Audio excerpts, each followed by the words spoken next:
你没这个机会了。为什么？你喜欢他？跟你没关系。杨小宁，你怎么还在这儿啊？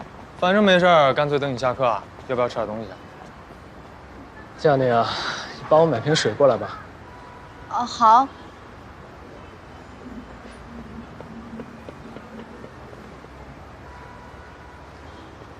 你说说你，天天不好好上课，干嘛总缠着江小年啊？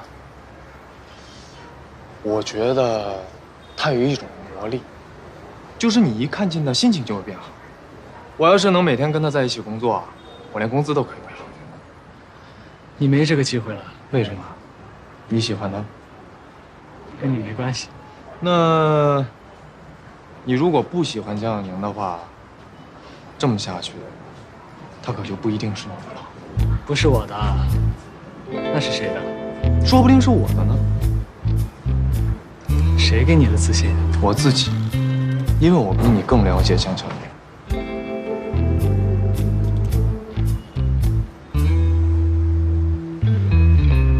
老板，你的水。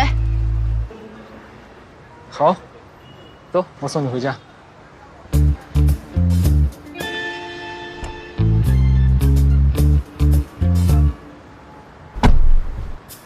开车慢点啊！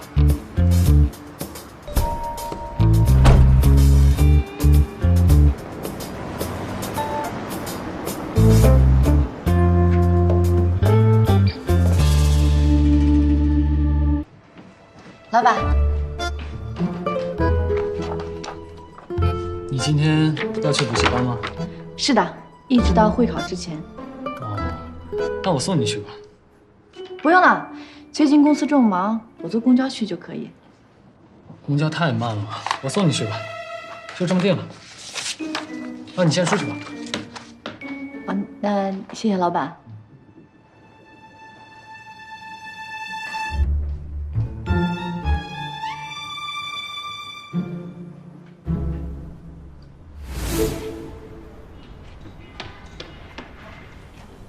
我问过老师了，老师说你不能进去。上次不也没事吗？你还说呢？老师说你是来砸场子的。那好吧。老板，你自己开车回去吗？要不我帮你叫个代驾？哦，不用，我一会儿在附近散散步，散完了步，我自己开车回去就可以了。行嘛，要不你等我下课，我送你回去。